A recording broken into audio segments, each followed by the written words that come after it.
Shalom, selamat berjumpa kembali dalam acara Obsesi Hati, obrolan seputar suami istri yang sehat dan rohani. Bersama saya Leo Sumampo dan saya Fitri Sumampo Sitorus. Nah, kembali lagi kita pada episode Obsesi Hati pada malam hari ini.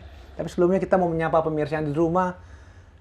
Semoga dalam keadaan sehat-sehat dan selalu diberkati Tuhan. Amin. Ya, karena sudah setia menyaksikan acara Obsesi Hati. Betul. Dan malam hari ini juga pembahasan kita adalah berhubungan dengan peringatan yang dirayakan oleh masyarakat seluruh dunia. Betul. Ya, apa hari apa itu? Anti kekerasan kepada perempuan Sedunia. Wah, yang dirayakan katanya setiap tanggal 25 November sampai 10 Desember. Jadi pembahasan kita akan membahas mengenai anti kekerasan kepada perempuan sedunia, dan judulnya apa pada malam hari ini? Perlindungan untuk perempuan. Perlindungan untuk perempuan, dan kita akan saksikan saja pembahasannya yang akan dibawakan oleh pendeta dan Ibu Kathleen Kuntaraf. Baik. Ayat tema kita untuk malam ini terdapat di dalam 1 Petrus 3 ayat 7. 1 Petrus 3 ayat 7, demikian firman Tuhan. Demikian juga kamu, hai suami-suami, hiduplah bijaksana dengan istrimu, sebagai kaum yang lebih lemah. Hormatilah mereka sebagai teman pewaris dari kasih karunia, yaitu kehidupan, supaya doamu jangan terhalang. Mari kita sama-sama tunduk kepala dan berdoa. Bapa di surga, puji syukur atas segala berkat kasih karunia Kau berikan pada kami. Pada kesempatan yang indah ini, kami akan mendengarkan satu pelajaran yang penting bagi kami, khususnya bagi kaum wanita.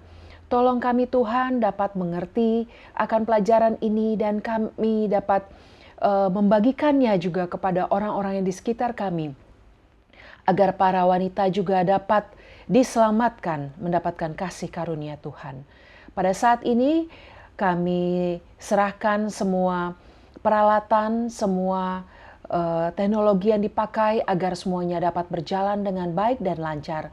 Berkati juga narasumber kami agar juga dapat membawakan semua materi yang dibawakan dengan baik. Nama Tuhan dipermuliakan.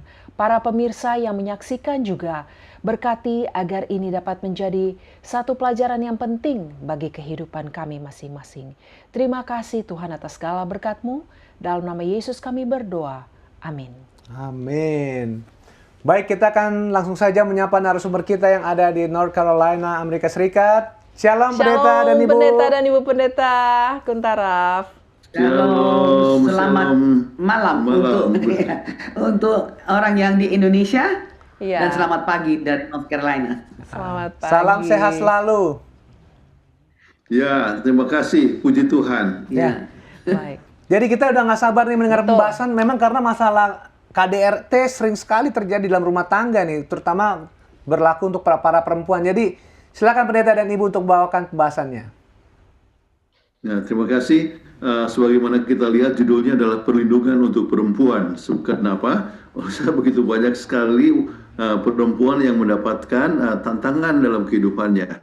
Itulah sebabnya ayat dalam 1 Petrus 3 ayat 7 menyebutkan jelas sekali, ya, supaya bertindak bijaksana kepada istri sebagai kaum yang lebih lemah.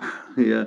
Jadi oleh sebab kaum yang lebih lemah, banyak sekali orang yang menggunakan kekerasan kepada perempuan. Dan ayat ini sudah jelas sekali menunjukkan bahwa Alkitab mengatakan bahwa kita tidak boleh melakukan demikian. Justru kita harus memberikan perlindungan, bertindak secara bijaksana kepada istri, ya, atau kepada perempuan. Baik, mengapa perlu perlindungan untuk perempuan? Ya, perlunya tentu karena banyak sekali kekerasan kepada perempuan. Kalau tidak begitu, nggak akan ada hari November 25 sampai Desember 10 untuk hari anti kekerasan.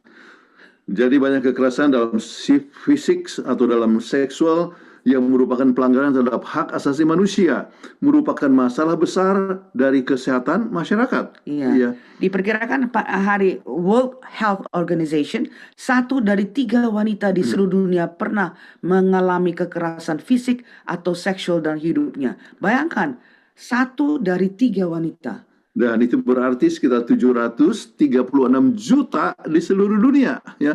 Bukan hanya itu, statistik dunia mengatakan bahwa pada tahun 2020 ada 81.000 perempuan yang terbunuh oleh sebab kekerasan yang telah dibuat oleh lelaki. Ya. 47.000 di antaranya dibunuh oleh pasangan atau anggota keluarga. Bayangkan keluarga yang sebenarnya Tuhan mau untuk menunjukkan kasih sayang, tapi justru terjadi pembunuhan. Ya, dan berarti ada 11 perempuan terbunuh setiap menit. Waduh. Ini hal yang sangat luar biasa sekali. Dan kita coba lihat statistik kekerasan terhadap perempuan di Indonesia. Ini 1 Januari 2024, disebutkan ada 21 kasus, 550 jumlah kasus, ya. Dan ada 4.757 korban laki-laki, tetapi korban perempuan itu berapa? 18.670. Dan umumnya ini sekitar 50% dari kekerasan kepada perempuan tidak pernah dilaporkan. Jadi ini adalah yang dilaporkan. Ya. Jadi yang tidak dilaporkan itu lebih besar. Lebih besar lagi. Nah, itulah sebabnya perlu ada 16 hari anti kekerasan terhadap perempuan. Ya. Kampanye 16 hari anti kekerasan terhadap perempuan atau 16 Days of Activism Against Gender Violence merupakan kampanye internasional untuk mendorong upaya-upaya penghapusan kekerasan terhadap perempuan di seluruh dunia. Nah, dalam hal ini di Indonesia ada Komisi Nasional Perempuan yang menjadi inisiator tentang kegiatan ini. Ya. Dan ini digagas oleh Women Global Leadership Institute tahun 1991 yang disponsori oleh Center for Women's Global Leadership. Ya. Setiap tahunnya kegiatan ini berlangsung dari tanggal 25 November sampai 10 Desember. Makanya hari ini 25 November kita perlu tayangkan ini, bagaimana perempuan harus dilindungi. Ini merupakan hari internasional penghapusan kekerasan terhadap perempuan atau merupakan hari hak asasi manusia atau HAM International. Nah, dalam hal ini kita harus mengadakan satu apa yang disebut menggalang gerakan solidaritas berdasarkan kesadaran bahwa kekerasan terhadap perempuan merupakan pelanggaran HAM. Ya, hak asasi manusia. Iya, hak asasi manusia. Kemudian mendorong kegiatan bersama untuk menjamin perlindungan yang lebih baik bagi para survivor atau korban yang sudah mampu melampaui pengalaman kekerasan. Ya. Dan mengajak semua orang untuk turut terlibat aktif sesuai dengan kapasitasnya dalam upaya penghapusan kekerasan terhadap perempuan. Bukan saja suami, malahan bapak mertua, abang ipar, semuanya itu harus berusaha untuk stopkan. Jangan ada kekerasan terhadap Jangan perempuan. sampai terjadi. Jadi itu perlu kita digalangkan dan kita rayakan, dan bukan hanya 1 hari tapi 16 hari. Dan bagaimana strategi daripada kegiatannya? Ya, meningkatkan pemahaman mengenai kekerasan berbasis gender sebagai isu hak asasi manusia di tingkat lokal maupun di tingkat nasional, di tingkat regional dan internasional. Jadi itulah sebabnya kita membahasnya juga di dalam acara Obsesi Hati dari Hope Channel Indonesia. Sebab kita mau untuk coba meningkatkan pemahaman ini kepada masyarakat supaya jangan sampai terjadi ya hal seperti yang disebutkan tadi. Ya, memperkuat kerja-kerja di tingkat lokal dalam menangani kasus-kasus kekerasan terhadap perempuan. Jadi penting sekali untuk dibuat di tingkat lokal. Kemudian membangun kerjasama yang lebih solid ya untuk mengupayakan penghapusan kekerasan terhadap perempuan di tingkat lokal dan internasional. Jadi kita sama-sama mendukung supaya jangan sampai terjadi. Kalau misalnya terjadi, maka ini harus cepat segera diatasi. Sebab kasihan sekali perempuan sebagai makhluk yang lebih lemah harus dilindungi, bukannya dianiaya ataupun dibuat kekerasan. Mengembangkan metode-metode yang efektif dalam upaya peningkatan pemahaman publik sebagai strategi perlawanan dalam gerakan penghapusan segala bentuk kekerasan terhadap perempuan. Itulah sebabnya kita siarkan pada hari ini melalui Hope Channel Indonesia. Baik, menunjukkan solidaritas kelompok perempuan sedunia dalam melakukan upaya penghapusan segala bentuk kekerasan terhadap perempuan. Ya. Nah, banyak kekerasan yang terjadi dalam keluarga. Sebab ingat bahwa banyak yang terjadi itu adalah dibuat oleh pasangannya sendiri, dan pelecehan apa ataupun kekerasan apa yang terjadi. Nah, ini ada 6 macam pelecehan yang sering terjadi di dalam keluarga. Pertama adalah pelecehan emosi. Kedua, kemudian pelecehan fisik. Ketiga, pelecehan mental, pelecehan keuangan, pelecehan seksual yang kelima, dan pelecehan reproduksi. Ya. Nah, sekarang kita coba lihat apakah yang dimaksud dengan pelecehan emosi, ya. Ya. Ya, melalaikan pasangan Anda, ya. Ya. Jadi ini sering kadang-kadang kita tidak pikir oh enggak apa-apa ini, tetapi kalau misalnya kita melalaikan pasangan, ya, Itu maka sudah itu merupakan sesuatu pelecehan. pelecehan. Baik. Ya. Nah, tanda daripada gejala pelecehan emosi kita coba lihat di sini ada 11 tanda yang penting. Ya, pertama kita lihat pasangan Anda menyerang nilai diri Anda dan mengkritik Anda. Apapun yang dibuat dikritik aja. Jadi sehingga anak wanita itu atau istri itu merasa nilai dirinya itu sangat rendah, Minder sekali, merasa tidak dihargai sama sekali oleh laki-laki atau oleh suaminya, ya. Kadang-kadang seperti dianggap sampah begitu saja. Ya. Gitu aja nggak tahu, gitu. Aduh, itu sudah pelecehan emosi. Kemudian pasangan Anda mengontrol penampilan Anda. Oh, harus begini, harus begitu. oh pakai bajunya mesti begini, oh pakai ini, Harus pakai rambutnya begini, gini. sepatunya begini. Aduh, semua diatur pokoknya. Ya, kemudian tanda-tanda pelecehan emosi yang lain adalah pasangan Anda menyampaikan informasi sensitif Anda kepada orang lain. Yang nggak boleh orang lain tahu antara suami dan istri. Aduh, istri saya ini, aduh, gemuk sekali dia. Atau selalu ada bangun pagi. ya. Atau kadang-kadang ada juga kebalikannya, ya. Tetapi kembali, pasangan Anda mematahkan pembicaraan, mau bicara langsung, kamu bodoh. Ya. Sudah gitu. Jadi orang lagi ngomong, dia potong. Jadi itu adalah pelecehan emosi. Emosi. Kemudian pasangan Anda memutarbalikkan kenyataan, ya, yang seharusnya dipuji oleh sebab dia rajin sekali untuk bangun pagi, tetapi dikatakan kepada orang lain, wah, saya punya istri selalu terlambat bangun, tidur nyenyak, mengorok melulu. Itu pun merupakan satu pelecehan emosi. Ya.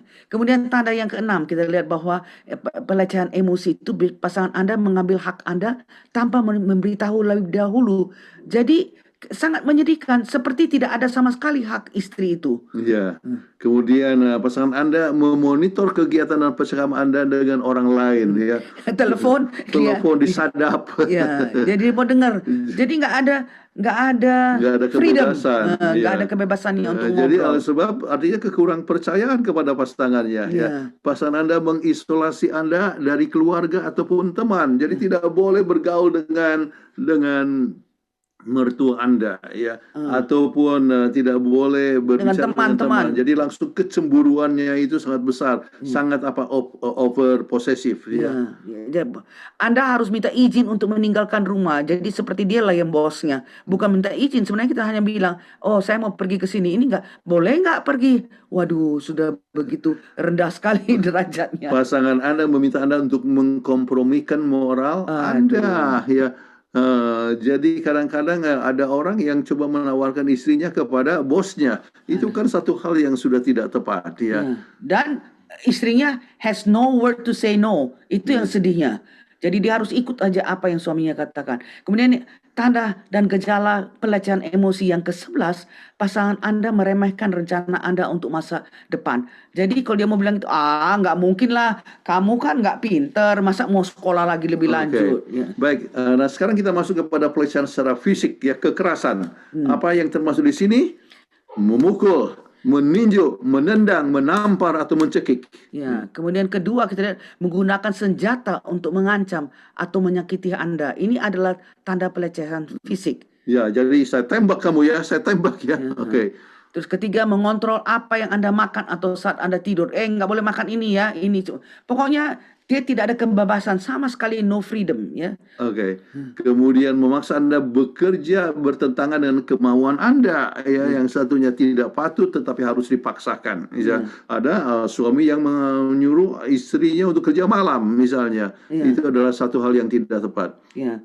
Kemudian kelima, memaksa Anda menggunakan narkoba atau alkohol. Ini juga sudah dia tahu yang itu tidak baik, tapi dia paksakan kepada istrinya. Kemudian tidak mau mencari pengobatan saat Anda perlu pertolongan. Sudah Ya. sekali. Sama sekali dibiarkan begitu saja. Biar ya. dia menderita aja. Oke. Nah sekarang kita masuk kepada pelecehan mental yang bisa terjadi. Ya. Ya, mengancam akan menyakiti Anda, anak Anda, binatang peliharaan atau orang yang dikasih. Dan ini binatang peliharaan ini betul-betul kadang-kadang itu adalah satu-satunya expression of love dari sang istri yang sudah terjepit, yang sangat menderita. Dan kemudian binatang peliharaan ini juga pula yang akan disiksa. Jadi sangat menyakiti. Kemudian merusak dan mencuri milik Anda atau mengancam untuk melakukannya, ya. Atau menyalahkan Anda untuk pelecehan dan mengatakan memang pantas itu terjadi bagi Anda sebab memang Anda, ya, yang menyebabkan dia berbuat demikian. Ya. Jadi selalu menyalahkan, jadi mengkambing hitamkan akan istrinya. Istri. Ya. Menahan kasih sayang atau mengakui ini untuk menghukum Anda atau agar kemauannya tercapai. Aduh, sedih banget. Jadi ada suami yang tidak mau ngomong sama istrinya untuk berbulan-bulan. Ya, saya mau hukum dia. Ya, itu pun merupakan satu pelecehan mental. Kemudian selingkuh dan sengaja dibuat untuk membuat anak marah. Jadi memang apa orang bahasa Manado bilang baterek. Jadi mereka memang paksa spesial untuk bikin dengki marah. Ada suami yang bawa perempuan lain, ya, masuk ke rumahnya sendiri dan masuk ke kamarnya, ya, sengaja untuk membuat sang istri itu marah ataupun itu ada pelecehan mental. Baik. Kemudian bagaimana dengan pelecehan keuangan? Ya, melarang untuk ambil uang Anda sendiri. Bayangkan dia sudah kerja setengah mati, nggak boleh pula dia pakai uang itu. Mesti dia suami lah yang istri kerja tetapi suami yang harus mengontrol uang. Ya. Itu pelecehan keuangan. Jadi Anda harus memakai dana uang belanja saja. Ya, jadi diberikan, ya, hanya sekian, kemudian itu saja. Padahal itu tidak cukup. Ya. Ya, memonitori bagaimana Anda menggunakan uang, mengatur apa yang Anda bisa beli atau tidak bisa beli. Ini jadi dibikin kita itu seperti anak-anak, tidak satu level, ya. Ini kamu boleh beli, ini nggak boleh. Yang lain itu saya pegang uangnya. Itu sudah pelecehan keuangan. Atau mencuri uang Anda, atau menggunakan uang simpanan Anda atau kartu kredit Anda tanpa izin. Ya. Hal itu terjadi. Kami sering dapatkan keluhan, ya. Komplain mengenai hal ini. Suami saya dia ambil dia punya kartu kredit dan harus dia yang bayar. Ya. Istrinya yang bayar. Itu adalah merupakan pelecehan keuangan. Terus menolak untuk berbagi pengeluaran seperti uang sewa, makanan atau kebutuhan anak. Enggak, itu kamu punya urusan. Jadi tidak mau share, ya. Jadi merupakan satu hal yang sangat buruk sekali. Bagaimana dengan pelecehan seksual? Iya, yaitu memaksa Anda melakukan hubungan seks tanpa persetujuan. Dan ini bisa termasuk kepada pemerkosaan kepada istri sendiri. Rape, ya. Menuntut hubungan seks saat Anda tidak rileks atau tidak bisa lakukan. Misalnya dalam keadaan menstruasi dan sebagainya, tidak. Anda harus, ya, dan itu adalah satu pelecehan seksual. Menyakiti Anda dalam hubungan seks sengaja, ya. Atau memaksa Anda untuk nonton film porno, mengejek Anda dalam hubungan seksual. Kamu ini, ya. Bahkan disebutkan kalau dengan orang lain saya lebih puas. Itu merupakan satu pelecehan seksual. Kemudian pelecehan reproduksi. Menolak dan menggunakan kondom atau melepaskan seks berhubungan dengan tanpa pengetahuan Anda sehingga akhirnya istri jadi hamil. Ini juga menolak untuk mengizinkan Anda memilih metode KB yang Anda inginkan. Jadi sangat diktator. Jadi harus kemauannya saja yang diikuti. Ada sabotase KB, misalnya bikin lubang di kondom atau membuat membuang tablet KB. Jadi keluarga berencana. Walaupun istri tidak mau untuk hamil, akhirnya jadi hamil lagi. Terus memaksa Anda untuk hamil. Ya, ini juga padahal pregnancy itu harus mempunyai planning. Suami istri mau bilang, oke, sekarang saya rasa sudah waktunya untuk mempunyai anak yang kedua atau anak ketiga. Ini tidak, dia mau kemauan dia saja dan memaksa Anda untuk menggugurkan atau memaksa agar jangan abortus, tidak peduli apa yang jadi keinginanmu. Jadi ini adalah suatu pelecehan reproduksi. Jadi, nah sekarang apa yang dapat dibuat? Kita lihat ajaran Alkitab dalam Yohanes 19 ayat 26 dan 27. Ketika Yesus melihat ibunya dan murid yang dikasihnya di sampingnya, berkatalah ia kepada ibunya, "Ibu, inilah anakmu. Kemudian katanya kepada murid-muridnya, inilah ibumu. Dan sejak saat itu murid itu menerima dia dalam rumahnya. Ini kata-kata Tuhan di kayu palang kepada Maryam ibunya, dan juga kepada Yohanes, Murid-muridnya. ya, kepada Yohanes, ya, lihatlah ibumu. Artinya kita harus menaruh perhatian pemeliharaan kepada ibu atau kepada perempuan. Artinya kita harus menjadi pelindung untuk kaum Wanita. perempuan. Oke, ajaran Alkitab lebih lanjut kita lihat di dalam Efesus 5 ayat 25. Hai suami, kasihilah istrimu sebagaimana Kristus telah mengasihi jemaat dan telah menyerahkan dirinya baginya. Bagaimana Yesus menderita begitu hebat di kayu palang. Kenapa? Untuk kita masing-masing. Demikian juga suami itu harus rela menderita untuk istrinya. Dan kemudian kita baca dalam Kolose 3:19, hai suami-suami, kasihilah istrimu dan janganlah berlaku kasar terhadap dia. Jangan berlaku kasar, artinya jangan melakukan pelecehan mental ataupun emosi, ya. Itu Ataupun berarti fisik. ataupun fisik. Jadi kita harus menjadi pelindung kepada pasangan kita sendiri. Nah, kita lihat ada kewajiban suami sebagai pelindung daripada istri. Oleh sebab ada 10 di sini, maka kita akan berikan intinya saja dengan ayatnya, ya. Yang pertama, mengutamakan kasih yang sesuai kehendak Allah. Kita bisa lihat ini sendiri, baca sendiri dalam Efesus 5 ayat 28 dan 33. Dan 1 Korintus 13 ayat 4-7 itu ada ayat yang sangat penting tentang kasih, ya. Jadi kasih itu misalnya menanggung segala sesuatu, ya, dan berharap segala sesuatu, menutupi segala sesuatu, ya. Kasih itu panjang sabar, ya. Kemudian kasih itu tidak memegahkan diri. Jadi itu adalah hal-hal yang sangat penting. Kita harus mengasihi istri kita dengan penuh kasih sayang yang sejati. Ya. Kemudian kedua, kalau kita baca dalam Roma 7 ayat 2, kita harus bersikap tegas kepada istri, tapi bukan controlling. Iya. Tegas lain. Artinya satu hal yang sama-sama disetujui bersama. Ya. Kemudian bersikap setia, Amsal 20 ayat yang ke-6. Ya. Bersikap terbuka, Matius 26 ayat 38. Jangan sembunyi-sembunyi. Apa yang kita lakukan, istri harus tahu. Ingatlah, istri dan suami itu harus bersatu seperti dua kertas yang dilem. Ya, kalau kita coba untuk memisahkan mereka, itu akan sobek. Ya. Jadi perlu ada keterbukaan, artinya mempunyai komunikasi yang terbuka. Ya, tidak perlu harus menyimpan rahasia. Kemudian kelima, kita harus bertanggung jawab memenuhi kewajibannya. Kewajiban istri dan kewajiban suami harus dilakukan sesuai dengan apa yang dikatakan dalam Alkitab 1 Korintus 7 ayat 3. Dan di samping itu tidak egois. Ya. Jadi jangan hanya kemauan suami saja yang dipenuhi, ya, tetapi harus selalu memikirkan juga apa kemauan daripada sang istri, supaya sama-sama memberikan kebahagiaan. Tidak kasar kepada istri. Kasihan istri sudah lemah, sudah melahirkan anak, itu kasar pula. Waduh, itu tidak terbayang. Kristus sangat sedih melihat rumah tangga yang demikian. Bersikap bijaksana, kembali itu ayat yang kita sudah baca tadi, ya, 1 Petrus 3 ayat 7, bertindak bijaksana dan melihat bahwa istri atau perempuan adalah sebagai kaum yang lemah yang harus dilindungi. Ya. Kemudian yang ke-9, kewajiban suami sebagai pelindung istri. Marilah sama-sama kita membaca Pengkhotbah 9 ayat 9, di mana kita menikmati kehidupan keluarga.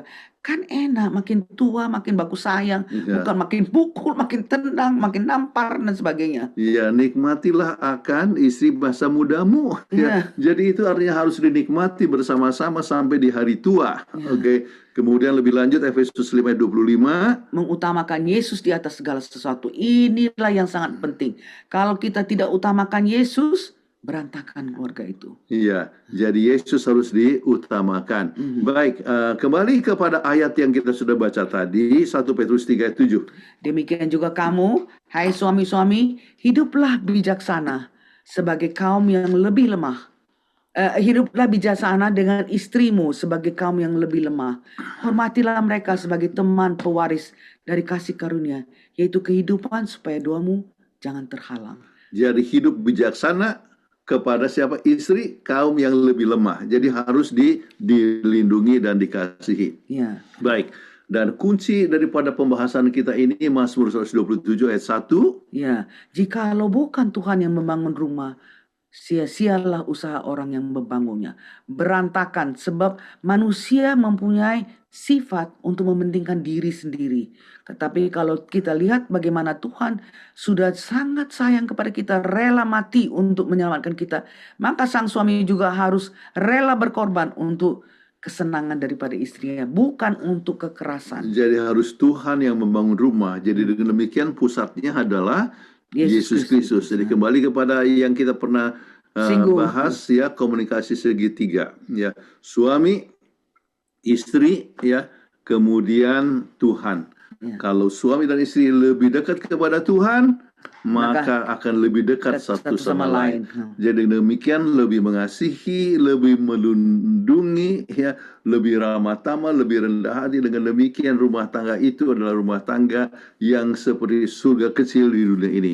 Jadi pemirsa yang berbahagia, itulah yang kita harapkan, ya, supaya rumah tangga kita adalah rumah tangga yang penuh kebahagiaan, tidak ada kekerasan, tetapi justru melindungi, ya, istri perempuan yang lemah dan tidak mempunyai kekerasan sama sekali.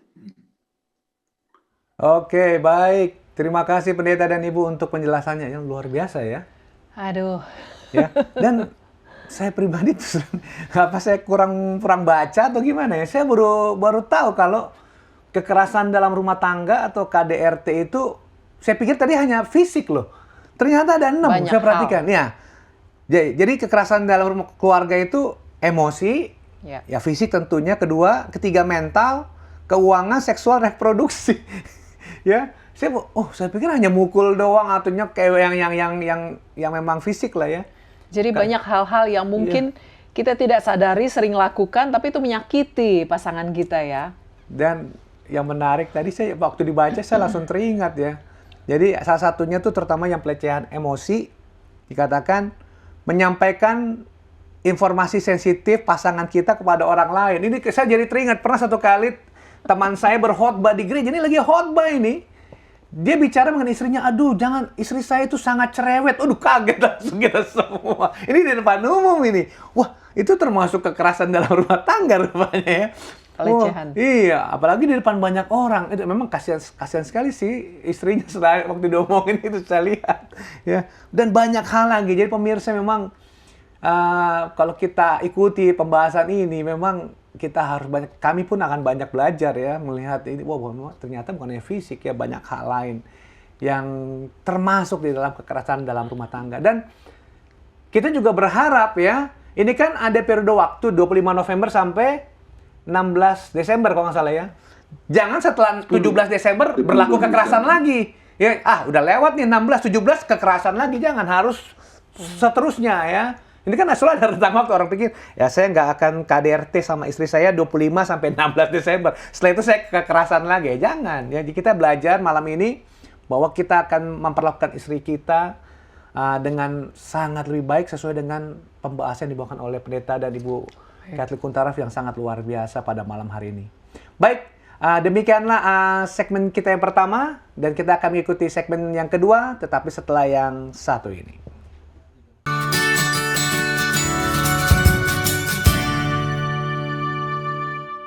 Tahukah Anda, ternyata ada ayat Alkitab yang berhubungan dengan kekerasan terhadap perempuan.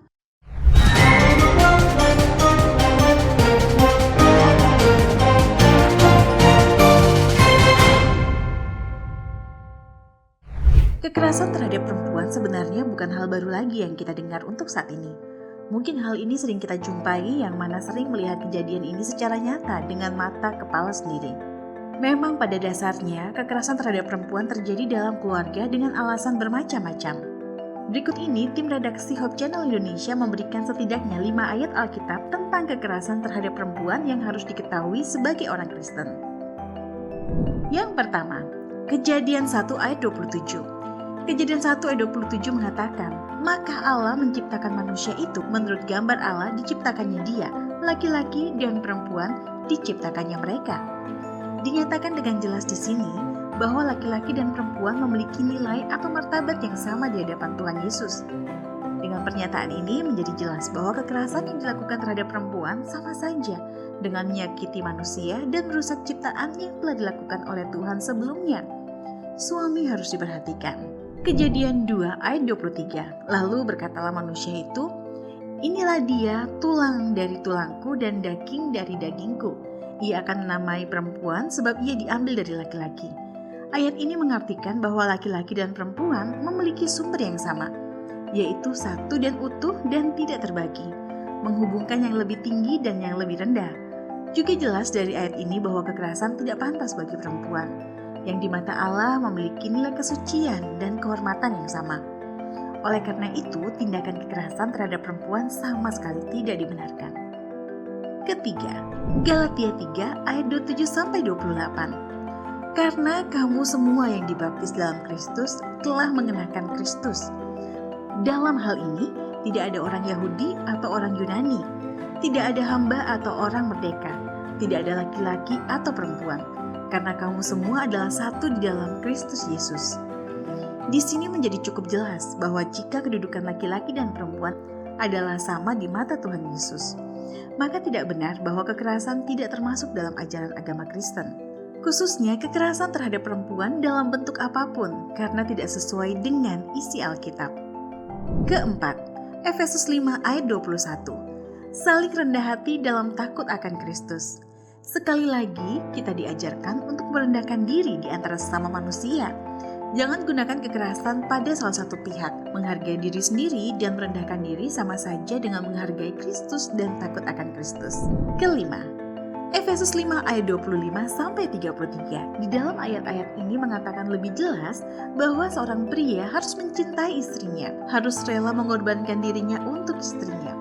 Ini memperjelas bahwa kekerasan tidak akan terjadi dan tidak akan pernah terjadi. Padahal ayat ini mengajarkan bahwa kekerasan terhadap perempuan tidak boleh dilakukan dengan alasan apapun dan untuk tujuan apapun. Dan tentunya kekerasan tidak pantas dilakukan pada anggota keluarga lainnya, seperti anak-anak atau anggota keluarga lainnya. Dari beberapa ayat Alkitab, terlihat jelas bahwa kekerasan terhadap perempuan sebenarnya tidak diperbolehkan. Hal ini juga sangat bertolak belakang dalam ajaran Kristus dalam Alkitab. Itu dia setidaknya 5 ayat Alkitab tentang kekerasan terhadap perempuan yang harus diketahui sebagai orang Kristen. Semoga informasi ini dapat bermanfaat bagi kita semua. Sampai berjumpa di Tahukah Anda selanjutnya.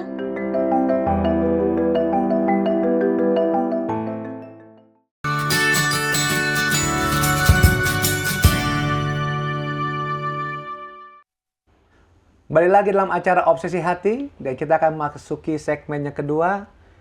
Kalau istilah title-nya kata mereka, ya kata mereka. Dan kita sudah menanyakan ke beberapa responden kita dengan beberapa pertanyaan. Dan yang pertanyaan pertama yang ditanyakan adalah, apakah menurut Anda kekerasan terhadap perempuan adalah masalah yang serius di masyarakat? Nah, kita lihat video yang satu ini.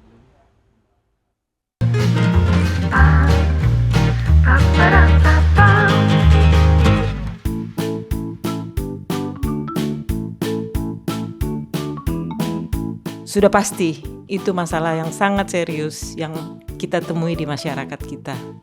Ya harus serius, karena kadang-kadang perempuan itu dilakukan semaunya aja di dalam rumah tangga, atau karena dia lemah, karena wanita ini lemah, ya sesuka hatinya untuk melakukan apa saja yang diinginkan oleh yang kuat. Ataupun sebab kalau suami istri, suaminya sesuka hati karena dia lemah, seperti itu. Lumayan serius sih sepertinya, karena masih banyak sering terjadi, terutama makin sekarang itu kalau nonton berita juga, walaupun sebenarnya nggak cuma perempuan ya, tapi paling banyak perempuan, karena dibanding dengan laki-laki perempuan lebih lemah dan masih banyak yang melakukan, terutama laki-laki. Menurut aku ya pasti itu masalah, karena nggak seharusnya wanita itu kan maksudnya sama, kalau misalkan di dunia kan banyak banget orang-orang tuh melakukan kekerasan itu cenderungnya kan ke wanita ya, tapi sedangkan laki-laki enggak, karena mereka dia nggak kuat. Jadi seharusnya sih itu ada kesetaraan, yang maksudnya makanya itu jadi hal yang serius.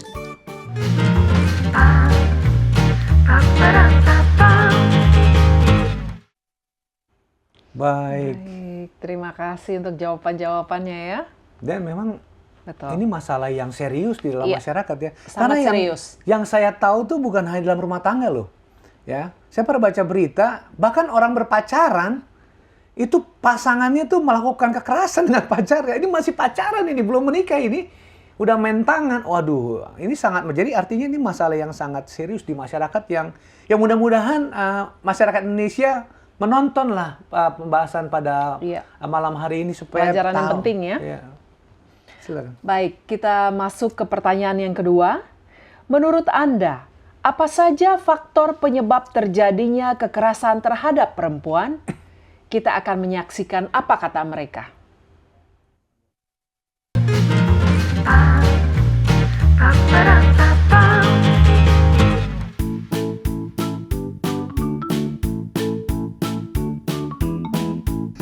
Mungkin konflik internal kali ya, pertengkaran dari hubungan personal kayak gitu. Kalau faktornya itu ya karena tidak mampu. Kalau kita mampu, anak kecil juga kalau mampu kita juga butuh dia. Jadi perempuan ini karena butuh uang atau butuh ekonomi atau dia kurang pintar. Nah, ini dia yang sering disalahgunakan atau suka dipermainkan oleh lingkungan. Ya banyak ya yang menyebabkan hal itu bisa terjadi. Mungkin karena situasinya dan keberadaan perempuan itu sendiri, dan juga mungkin faktor-faktor yang terjadi di sekitar perempuan itu, keberadaannya maksudnya. Kayak salah satunya tadi yang aku bilang tadi, orang-orang masih banyak yang menganggap kalau wanita itu lemah. Jadi banyak orang di luar sana tuh yang suka entah memanfaatkan lah, atau kalau misalkan melampiaskan perasaan tuh kadang-kadang ke orang bahkan yang nggak dikenal pun sama wanita, orang-orang suka melakukan kekerasan gitu.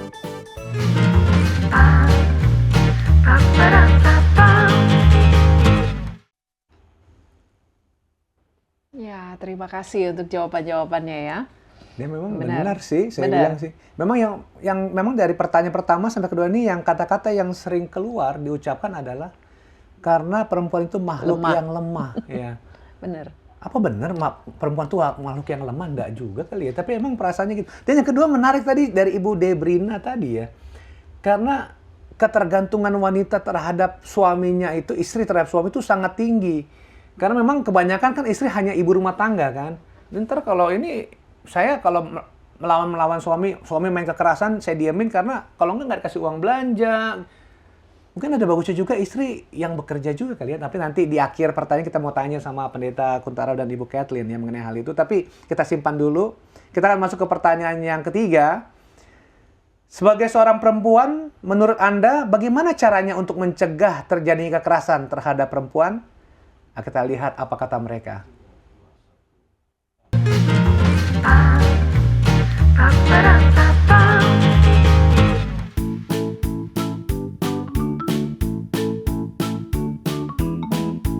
Kalau itu ya harus dibuat lebih berisi. Kalau karena saya perempuan, mungkin kalau pertengkarannya dengan laki-laki, untuk mencegah itu karena udah tahu laki-laki itu udah pasti lebih kuat dari perempuan, jangan mencoba melawan, sama usahakan nggak pakai nada tinggi. Jadi semuanya harus dengan tenang, itu aja. Mungkin cara-caranya kalau misalkan mungkin kalau laki-laki itu kan kebetulan saya di rumah juga punya adik laki-laki gitu. Kalau misalkan laki-laki itu yang saya belajarin juga, kita kalau ngomong ada apa-apa harus baik-baik. Maksudnya jangan maksudnya udah tahu laki-laki itu lebih kuat, jadi jangan diajak berantem gitu lah. Jadi kalau bisa lakukan dengan baik-baik, terus berusaha menghindari permasalahan dengan laki kecil maupun besar kayak gitu aja. Ya, kan kita nggak bisa membuat satu perubahan yang sangat drastis. kita hidup di sekitar kita. Mungkin kita bisa lihat situasinya dan kondisinya, keberadaan kita sebagai apa, di mana kita berada, sebagai apa kita. Biarlah kita hidup lebih menghormati sesama kita. Karena dengan menghormati, orang lain akan melihat bagaimana kita bisa menghormati orang lain juga. Dengan demikian, ketika ada sesuatu yang ingin kita sampaikan, kita boleh menyampaikannya dengan baik. Dengan demikian, mungkin kita bisa meminimize, kita bisa membuat sesuatu yang tidak kita inginkan itu terjadi, khususnya untuk kaum perempuan.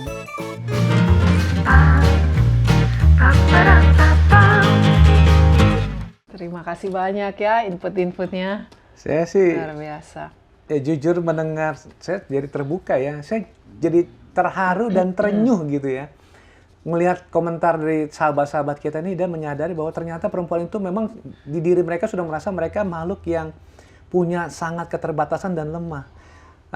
Saya terus terang berharap sebagai seorang laki-laki dan suami yang para pemirsa yang menyaksikan episode ini pada malam hari ini nih, kita tuh tersadar dan terbuka ya bahwa kita harus lebih memperlakukan istri kita itu dengan penuh dengan empati dan simpati yang tinggi ya. Karena kalau melihat komentar mereka tuh jadi keban kasihan, jadi gimana ya? Memang mereka sudah merasa mereka tuh nggak bisa melawan gitu.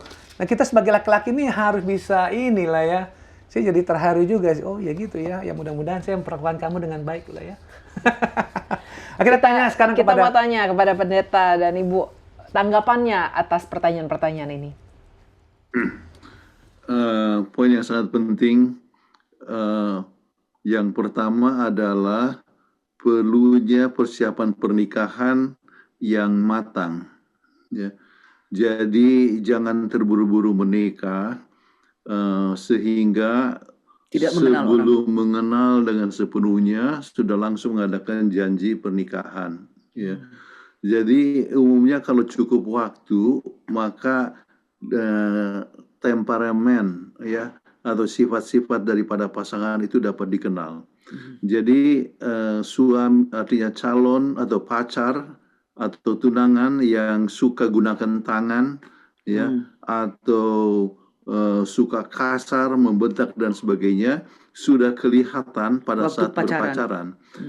Jadi kalau seandainya sudah melihat gejala-gejala ini, Tinggalkan. jadi lebih bagus ditinggal. Artinya ditanya apakah Anda bisa toleransi ini kalau ini terjadi terus di rumah tangga.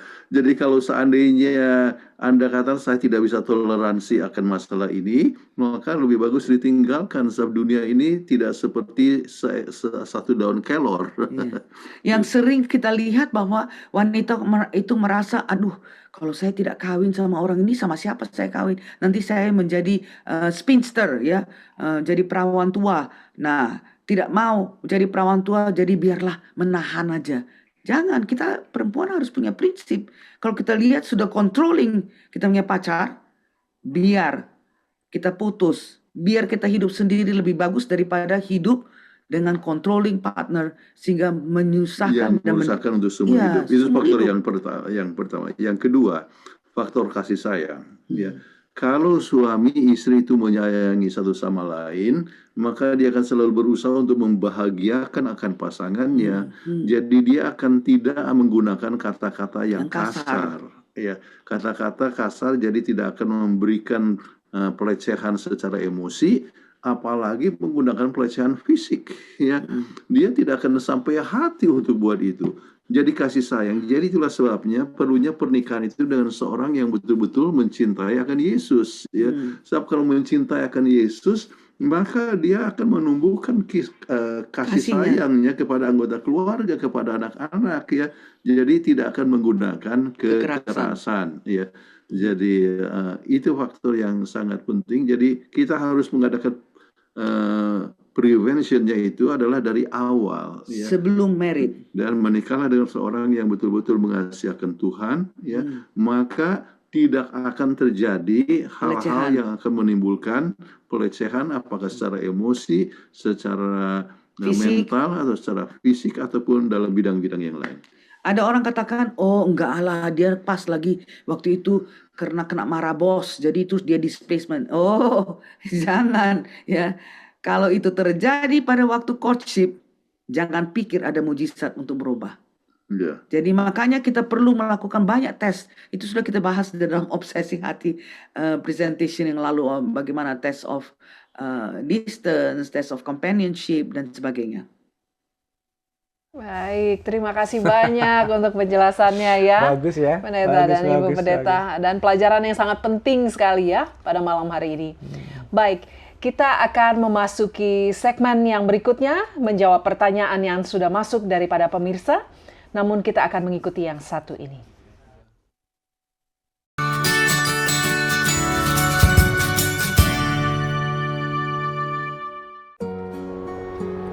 Maaf ya, kok cuma 6 doang? Dimaafin nggak? Iya, Beneran udah nggak marah lagi kan sayang? iya.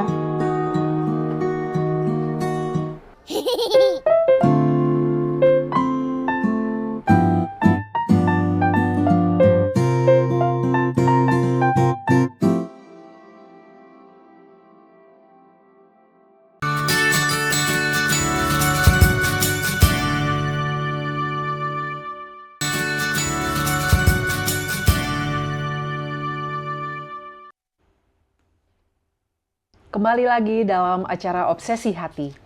Saat ini kita akan menjawab pertanyaan-pertanyaan yang sudah masuk ke Hope Channel Indonesia. Pertanyaan pertama, terima kasih pendeta dan ibu untuk penjelasannya. Tapi saya punya teman, dia cerita kalau pasangannya sih tidak mukul, tapi posesif, suka mengancam, suka bentak-bentak. Gimana ya itu? Kami persilakan pendeta dan ibu. Ya, ini termasuk kepada satu tingkat pelecehan secara mental atau secara emosional, ya. Jadi kalau orang dibentak itu menyebabkan seorang itu merasa minder, rendah diri, ya.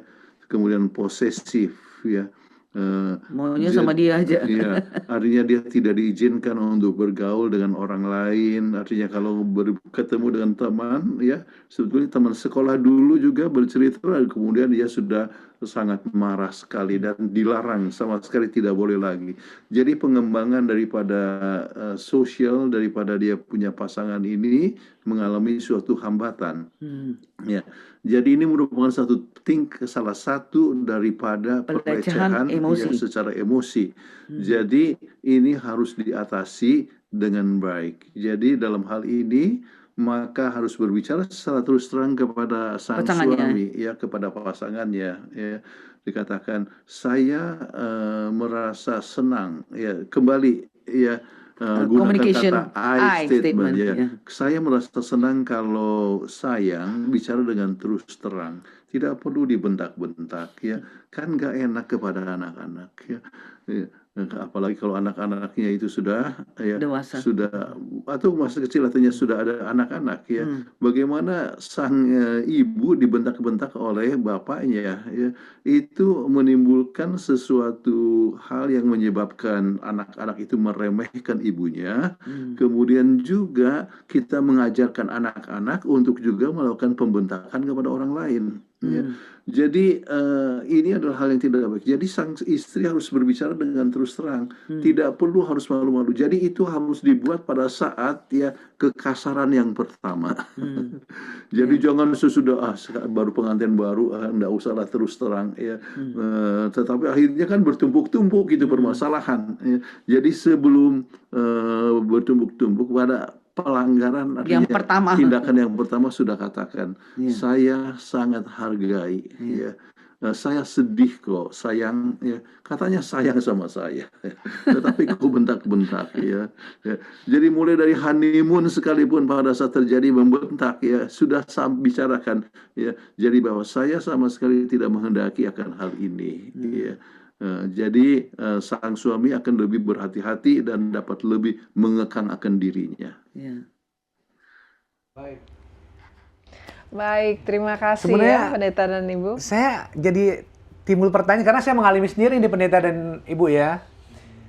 marah ini kan kadang mood-moodan kalau orang bilang kan. Kalau kita moodnya lagi nggak baik kan emosi ini suka tinggi. Kita mau coba tahan dengan apapun kadang susah. Nah, itu ada tips singkat nggak?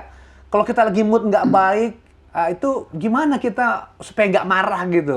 Kalau Nah, ingat saja kalau mau marah, tarik nafas dalam-dalam. Atau ya jalan dulu lebih tenang, Terreda. lebih reda. Ya, kalau Anda mau marah kemudian rasakan ya Bapak ini adalah mau coba apa namanya ya Kontrol. adalah mau marah tapi harus dikontrol dengan baik ya, termasuk misalnya tarik nafas atau jalan dulu sebentar supaya keadaan lebih tenang. Itu satu poin. Yang kedua, mengapa orang itu lebih mempunyai kecenderungan untuk marah? Kadang-kadang berhubungan dengan makanan, ya. Kadang-kadang berhubungan dengan pola hidup, ya. Orang yang kurang tidur kecenderungan untuk jadi pemarah itu jadi besar. Orang yang banyak makan daging kecenderungan kemarahnya itu tinggi, ya. Oleh sebab banyak apa namanya dia punya adrenalin Adrenalin dari binatang. yang didapat daripada binatang juga yang masuk dalam tubuhnya.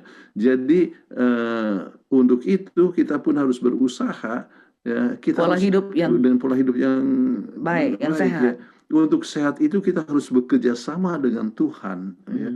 Sama seperti Naaman ya, waktu dia kena penyakit kusta maka dia tidak langsung disembuhkan oleh Elisa, disuruhnya untuk pergi apa? Ke Sungai Yordan untuk membenamkan dia punya tubuh 7 kali ya. Jadi artinya dia harus menurut akan prinsip pembersihan diri yang diperintahkan oleh Elisa. Begitu juga dengan kita, kalau kita mau sehat ya, itu termasuk mengekang akan kemarahan, sebab orang yang pemarah itu adalah orang yang sakit ya, itu adalah dari segi mental health, oke. Jadi untuk menjadi sehat kita pun harus bekerja sama dengan Tuhan. Dalam hal ini termasuk mempunyai pola hidup yang sehat ya, tidur yang cukup, makanan-makanan yang sehat ya. Kemudian itu menyebabkan dia dapat lebih mudah untuk mengekangkan dirinya. Jadi overall health ya, secara keseluruhan. Holistik ya. Holistik. terima kasih pendeta untuk jawabannya. Jadi memang benar sih, tarik nafas, ya kita pergi keluar sebentar. Sebenarnya banyak ini pertanyaannya pendeta, hanya kita kejar-kejaran dengan waktu. Saya akan coba bacakan satu pertanyaan lagi. Cuma mungkin pendeta dan ibu boleh menjawabnya dengan sedikit lebih singkat karena kita punya sangat keterbatasan waktu. Ada pertanyaan yang menarik nih, saya terpaksa memilih nih. Mohon maaf pemirsa ya dengan pertanyaan masuk, saya terpaksa memilih karena ini seperti menarik ya pertanyaan ini. Shalom pendeta dan ibu, mau tanya nih, apa ya yang bisa dilakukan untuk melindungi perempuan yang sebenarnya perempuan itu ingin keluar dari pernikahan yang abuse? Tapi karena katanya pernikahan itu masalah internal, jadi yang hanya bisa wanita lakukan hanya diam. Karena ketika dia speak out, mungkin waktu bicara, malah dia disalahkan. Nah, gimana nih tanggapannya pendeta dan ibu mengenai ini? Iya, saya percaya harus ambil waktu yang tepat. Ya. Kalau suami baru pulang dari kantor, ya capek, lelah, jangan langsung bicarakan ini. Ya. Tetapi kalau misalnya pada saat berduaan, ya sudah suasana tenang, barulah sampaikan kepada suami dengan tenang. Terima kasih ya untuk suasana sekarang ini dalam keadaan baik ya, saya rasakan kasih sayang. Satu hal yang saya ingin sampaikan, kemudian bicara dengan terus terang ya mengenai hal-hal yang dia merasa tidak tepat untuk dilakukan oleh suami kepadanya ya. Jadi ambil waktu yang tenang dan negasinya harus mempunyai doa lebih dahulu dan memintakan kebijaksanaan daripada Tuhan untuk menyampaikan, tetapi harus disampaikan daripada jangan hanya diam-diam saja. Sebab itu makin lama makin meningkat ya. Sampai akhirnya meletus di mana Anda sudah tidak bisa tahan lagi, kemudian akhirnya mau tinggalkan ke rumah ya. Jadi Anda tidak bijaksana untuk tinggalkan rumah, tetapi sifat abusing ini haruslah ditangani dengan tepat. Ya. Dan kemudian harus diingatkan bahwa kita di Indonesia sudah ada hukum-hukum mengenai hal ini, KDRT. Jadi supaya dia mengerti bahwa ini bukan sesuatu yang dianggap sebagai perkara yang enteng.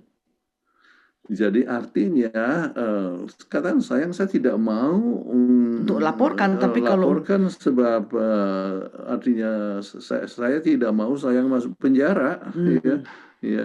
Namun kita pun tidak menghendaki akan hal ini bisa berjalan terus sebab ini membahayakan jiwa saya, ya, dan jiwa daripada sayang, kemudian juga kepada anak-anak, ya.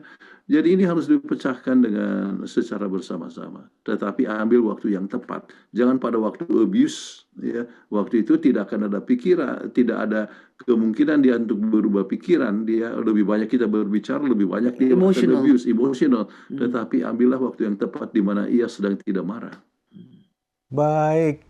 Terima kasih Pendeta dan Ibu untuk penjelasannya. Memang sayang ya, ini sebenarnya masih banyak pertanyaan. Saya pun jadi gregetan, tapi waktu kita sangat terbatas ya. Jadi Kayaknya mohon maaf. perlu sesi berikutnya Iya, juga ya. mungkin ya. Karena memang ini masalahnya sangat sering terjadi dalam kehidupan rumah. Bahkan pemirsa, saya terus terang sangat terharu pembahasan pada malam hari ini. Saya sedang berpikir apakah saya sudah menjadi suami yang baik bagi istri saya yang tercinta ini. Jadi saya ingin belajar dari pelajaran malam ini untuk memperlakukan dia dengan lebih baik lagi ya. Jadi saya sudah tadi berpikir bagus juga ya pelajaran. Jadi pemirsa, kalau obsesi hati bukan hanya pemirsa yang belajar, kami juga sebenarnya belajar ya. Dan kami banyak mempraktekkan dengan pertolongan Tuhan, banyak mempraktekkan pelajaran-pelajaran yang kami terima. Nah, sekarang silakan Pendeta Kuntaraf untuk closing statement-nya. Kita hidup dalam dunia yang berdosa sehingga akibat dosa manusia bisa menjadi buas, ya, bisa menjadi kejam dan sebagainya, dan sering sifat itu dapat ditunjukkan kepada orang yang terdekat yang sebetulnya kita cintai, ya. Itulah sebabnya kita harus belajar untuk kembali mengembalikan peta Allah yang hilang dalam diri kita, yaitu lebih dekat kepada Tuhan. Selama kita lebih dekat dengan Tuhan, maka kita akan lebih lemah lembut dalam pembicaraan, kita akan lebih berhati-hati dalam bertindak, dan kita akan menunjukkan kasih sayang dengan apapun yang kita buat, ya.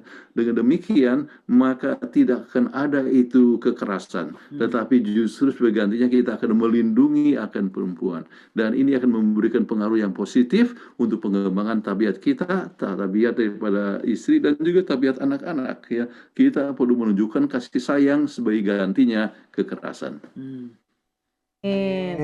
Kami mengundang Ibu Kathleen untuk membawakan doa tutup. Baiklah kita sama-sama berdoa. Bapa kami yang bertahta dalam kerajaan sorga, kami mengucapkan terima kasih karena Tuhan masih memberi kesempatan kepada kami kehidupan sehingga kami dapat mengadakan presentasi mengenai bagaimana cara melindungi wanita yang sudah dipenuhi dengan kekerasan dalam rumah tangga. Ajarkan kami untuk selalu mengundang Yesus dalam keluarga kami sehingga sifat tabiat Yesus yang penuh dengan kasih kepada kami dapat kami ekspresi dalam keluarga kami sehingga kami dapat menjadi saksi yang baik dimanapun kami berada. Terima kasih Engkau telah mendengarkan doa kami serahkan ini dalam nama Kristus, Juru Selamat dan Penebus kami. Amin. Amin. Baik, terima kasih Pendeta dan Ibu untuk pembahasannya. Sampai jumpa Senin depan. Tuhan berkati, sehat selalu. Amin. Terima kasih. Selamat malam.